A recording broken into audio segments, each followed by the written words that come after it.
Noches, pues estamos terminando ya el libro Los últimos tiempos de W. Crack.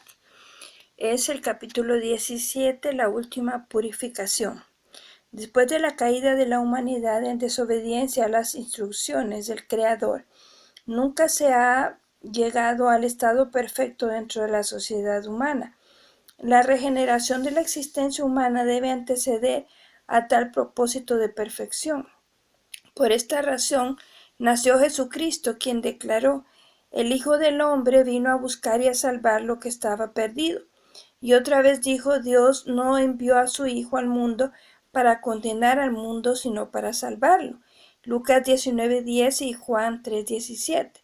Su indiscutible enseñanza es que todos tienen que nacer de nuevo en un sentido espiritual, es decir, el hombre necesita una renovación de parte de Dios.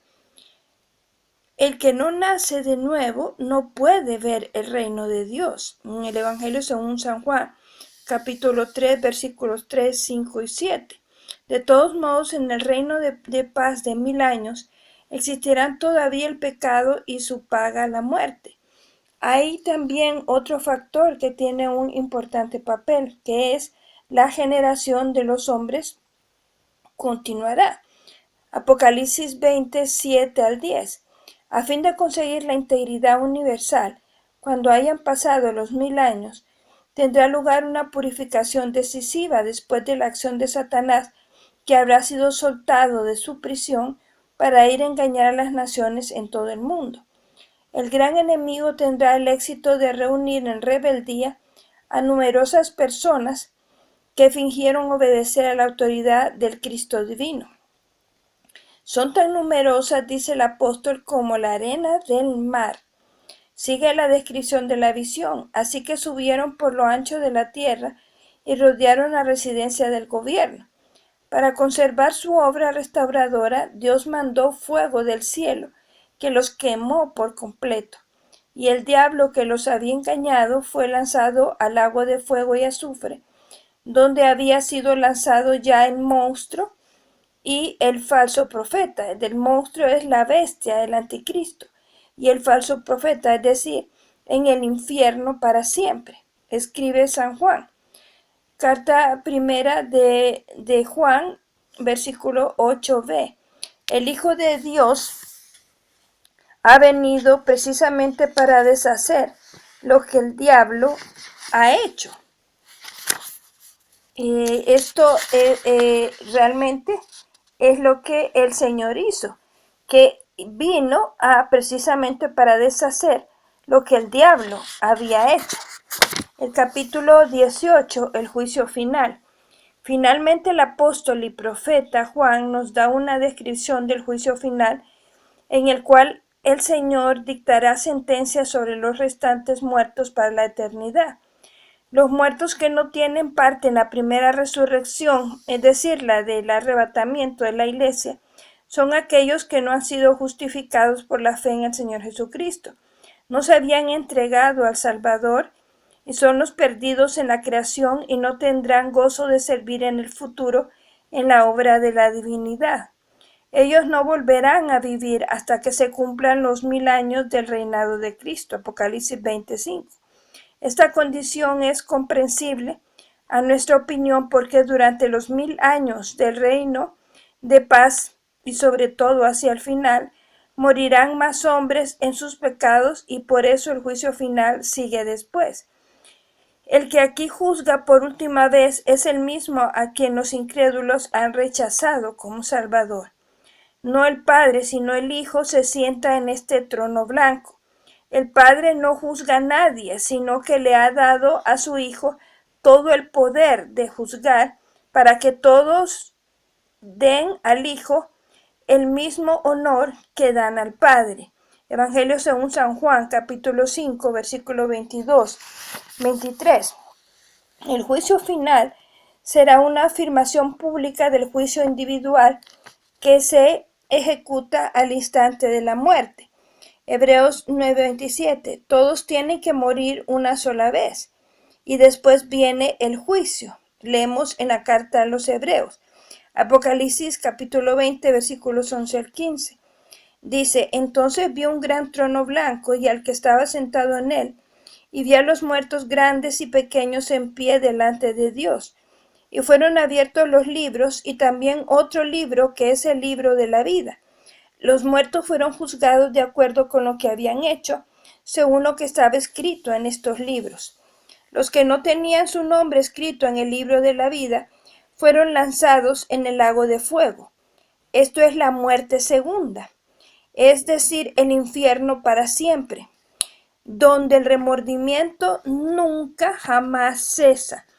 Qué terrible será pensar que tanto se ha hablado del Señor Jesús, que tanto se ha escrito, que la palabra de Dios está traducida a todos los idiomas y dialectos, y que estas personas no hayan querido reconocer su señorío y su amor y su misericordia del Padre para con nosotros, que dio a su Hijo para que todo aquel que en él crea no se pierda, mas tenga vida eterna.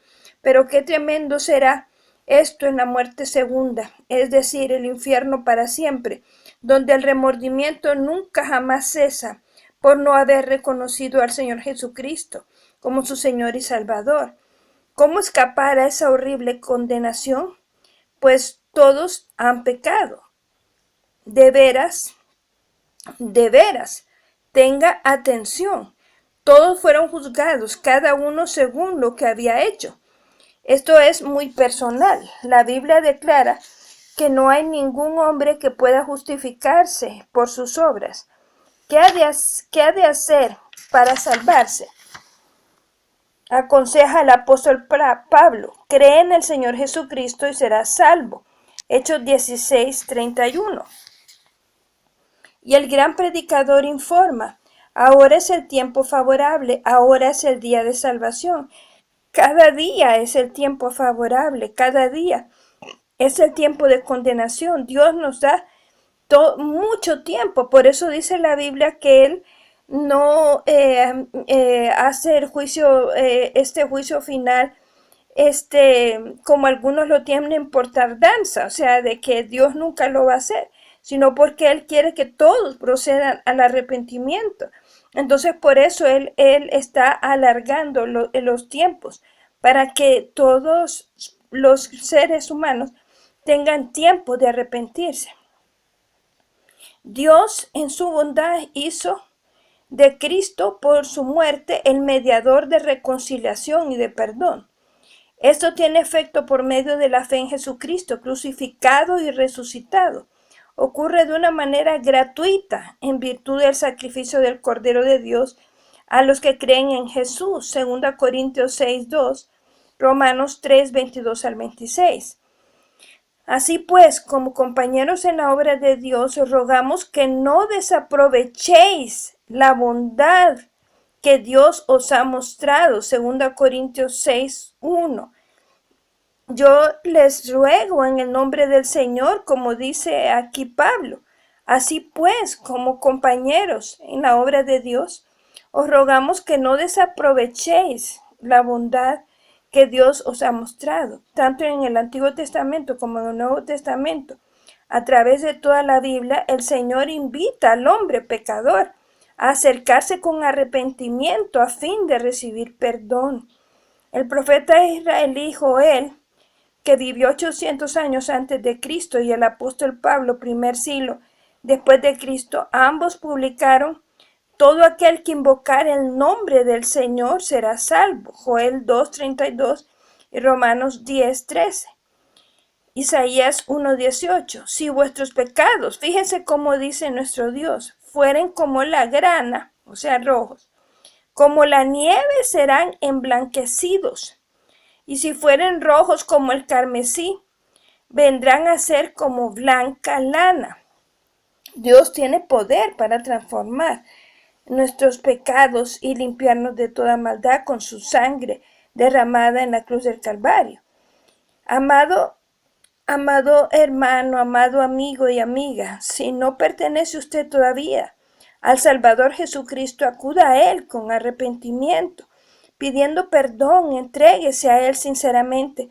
De este modo será una nueva criatura y tendrá la vida eterna según la promesa del Redentor. Fíjense bien, vida eterna. Evangelio Juan 5:24.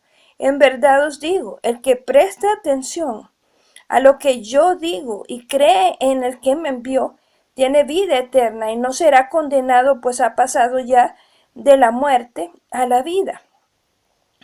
Apocalipsis 26. Luego, los redimidos del Señor Jesucristo participarán en la primera resurrección, de la cual el profeta escribe: felices y consagrados son los que tienen parte en la primera resurrección, que es la del arrebatamiento de la iglesia. La segunda muerte no tiene ningún poder sobre ellos, sino que serán sacerdotes de Dios y de Cristo y gobernarán con él por 1000 años. Primera Tesalonicenses capítulo 4, versículos del 15 al 17. Aquellos que tienen parte en la primera resurrección son los creyentes que pertenecen a Cristo Jesús. Sean fallecidos físicamente o todavía vivientes, y toda esa comunidad salvada será llevada entre las nubes para encontrarse con el Señor en el aire y estar con él para siempre. Con el apóstol Pablo compartimos la firme esperanza de que este glorioso acontecimiento ocurrirá antes de que la horrible tribulación comience, que es la tribulación de los 7 años, en las cuales reinará el anticristo, la bestia y el falso profeta. Es digno de considerar que el Señor Jesucristo, 40 años después, confirmó la enseñanza del apóstol, dictando al profeta Juan su promesa para los fieles creyentes. Apocalipsis 3:10. Has guardado mi mandamiento de tener paciencia, y por esto yo te guardaré de la hora de prueba que va a venir sobre el mundo entero, para poner a prueba a todos los que viven en la tierra. Primera Tesalonicenses 1:10. Exactamente. De acuerdo con las palabras que el apóstol Pablo había escrito, Él es quien nos salva del terrible castigo que viene. Vemos entonces la conclusión. Con el juicio final, el Señor Jesucristo acaba la última etapa de su misión que la honra de Dios exigió. La Santa Trinidad no puede tolerar el triunfo del mal.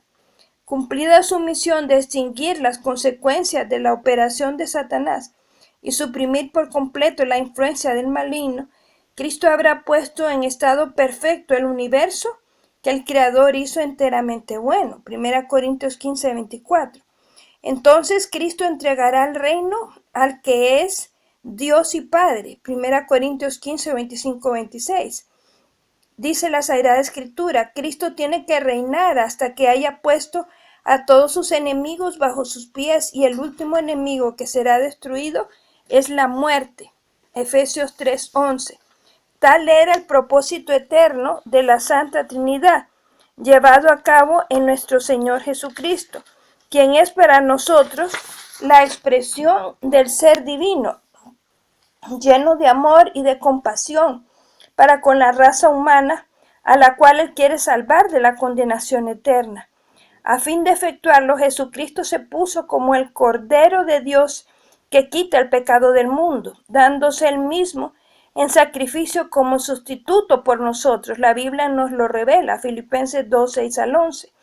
Cristo Jesús, aunque tenía la naturaleza de Dios, no quiso insistir en conservar su derecho de ser igual a Dios, sino que dejó a un lado lo que era suyo y tomó la naturaleza de siervo al nacer como hombre. Y cuando tenía la forma de hombre, se humilló y por obediencia fue a la muerte, aunque era la muerte vergonzada de la cruz. Por eso Dios le dio el más alto honor y el nombre que es más importante de todos, para que al oír el nombre de Jesús se pongan de rodillas todos los que están en los cielos, en la tierra y debajo de la tierra, y para que todos reconozcan y digan que Jesucristo es Señor, para honra de Dios el Padre. Qué maravillosas palabras con las cuales termina el libro. Y él acá tiene un esquema en el cual está la ascensión,